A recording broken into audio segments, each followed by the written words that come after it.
Sergeant eight arms की responsibility थी, he is in charge for the security, उनको भी सस्पेंड किया और उनके साथ जो लोग जिन्होंने रेजिस्ट नहीं किया, जो लोग अगर अंदर आए थे उनको रेजिस्ट नहीं किया। सीडीए के स्टाफ जो हमारी इलेक्ट्रिसिटी के हवाले से उनको सस्पेंड भी किया है और उनको यहाँ से इमीडिएट ट्रांसफर के लिए किया है, इसलिए कि this is not acceptable to us.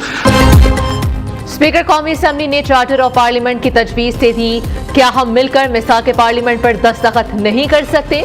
Speaker Ayaz सादी का सवाल, कहा ऐवान का पुरअमन माहौल रखना तमाम सियासी जमातों की जिम्मेदारी है।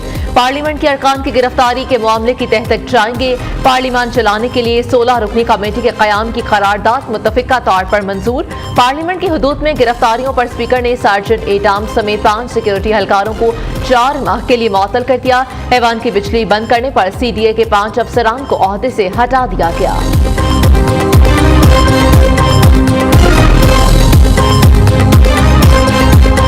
ऑनरेबल स्पीकर से एक उनसे अप्रूवल ली जाती है, वो जो तमाम एक प्रोसीजर लिखा हुआ है, उस प्रोसीजर के मुताबिक इफ समवन इज नॉमिनेटेड किसी चीज में भी, तो no one is above the law. कोई वो नहीं है, जो भी नॉमिनेट किसी चीज में होता है और उसमें कोई ऐसी इनक्रिमिनेटिंग एविडेंस हो, और जहां तक रह गया है हमने प्रॉपर एक प्रोसीजर के तहत अरेस्ट करके presented in the court of law. और कोर्ट ऑफ लॉ में भी it is in your notice, court of law में कल कोर्ट ने, ऑनरेबल कोर्ट ने 8 दिन का रिमांड भी दिया। बाकी इन्वेस्टिगेशन इज ऑन, तफ्तीश चल रही है।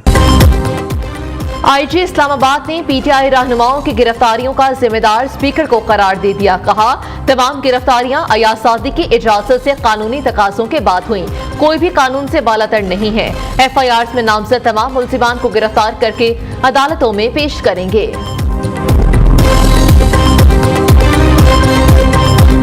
हमने सियासत को एक गाली बना दिया। हमने इसी सियासत से इन नौजवानों को रोजगार और तरक्की दिलवाना है। हमने इसी सियासत से मुआशी इंसाफ दिलवाना है। हमने इसी सियासत से हमारे अवाम को तहफ़्फ़ुज़ दिलवाना है, गुर्बत से निकालना है। और अगर इनका सिर्फ यही जिम्मेदारी है कि गाली देना है, शोर शार करना है, बिलो द बेल्ट हिट करना है, तो जिम्मेदारी इनके पास है कि they have to hold the government to account.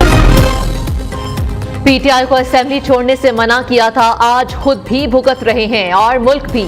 वज़ीर आला खैबर पख्तूनख्वा जलसों में गालियां देकर सियासत चमकाते हैं कि ऑपोजिशन का काम सिर्फ गाली देना, शोर करना है। अपने लीडर का केस अवाम में लड़ें, असेंबली आकर अवाम की बात करें।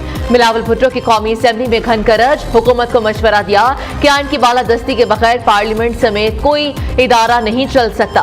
हमने सियासत को गाली बना दिया, हुकूमत का काम आग बुझाना है, लगाना नहीं। चेयरमैन पीपल्स पार्टी की महंगाई कम करने पर हुकूमत की तारीफ, कहा 1 साल से भी कम अरसे में महंगाई कम कर सिर्फ 9% पर आ गई। हमारी मुआशी और सिक्योरिटी पॉलिसी गलत है तो अपोजिशन हमें बताए। अख्तर मिंगल के इस्तीफे से बहुत मायूसी हुई, उन्हें ऐवान में होना चाहिए।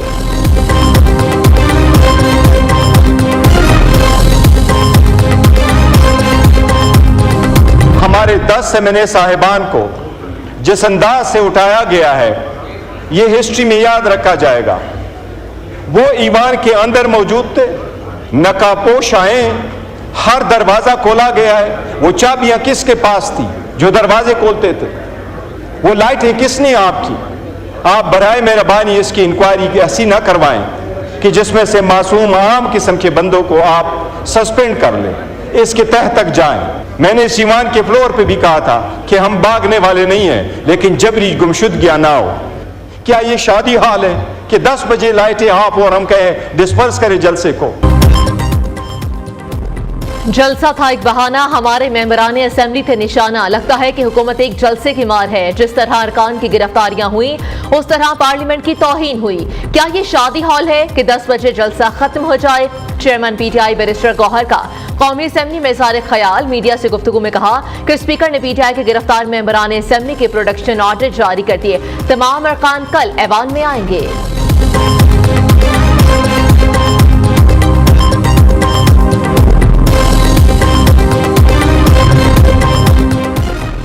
पीटीआई के इस्लामाबाद जलसे में कई लाइनें क्रॉस हुई। पार्लियामेंट में जो कुछ हुआ वो वजीर आला केपीके की तकरीर का रद्द अमल था। एहतजाज करें लेकिन रेड लाइन क्रॉस ना करें। पीपल्स पार्टी और नून लीग की क़यादत गिरफ्तार हुई। हमने ऐसी ज़बान इस्तेमाल नहीं की। वज़ीर दिफा ख्वाजा आसिफ ने कहा, नकाबपोशों और पुलिस का पार्लियामेंट में दाखिल होना हम सब का मुश्तरका नुकसान है।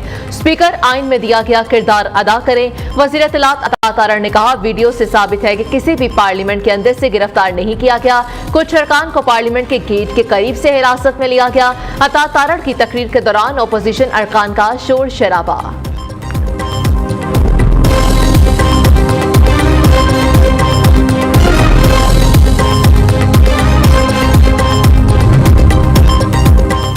जब फॉर्म 47 की हुकूमत कहा जाए तो इन्हें तकलीफ होती है। हुक्मरान बिगाड़ और तबाही के रास्ते पर जा रहे हैं। बदनसीबी है कि ना जमहूरियत है, ना आवाम और ना मुल्क की मुश्किलात की बात है। बदकिस्मती से ऐसे काम किए जा रहे हैं जो कि मार्शल लॉ दौर में भी नहीं किए गए। शाहिद खाकान अब्बासी की हुकूमती पॉलिसी पर कड़ी तनकीद। कहा, हमें किसी नए कानून की जरूरत नहीं। संगजानी जलसे के लिए खास तौर पर कानून बनाया गया। आप क्यों जलसे से घबराते हैं? जलसे करना अवाम का हक है। मीडिया से गुफ्तगू में साबिक वज़ीर आज़म ने कहा कि जलसे में वज़ीर आला खैबर पख्तूनख्वा ने अवाम की कोई बात नहीं की, सिर्फ गालम गलोच और इल्जामात लगाए। हद तो ये है कि अली अमीन इस बयान को वापस लेने को भी तैयार नहीं।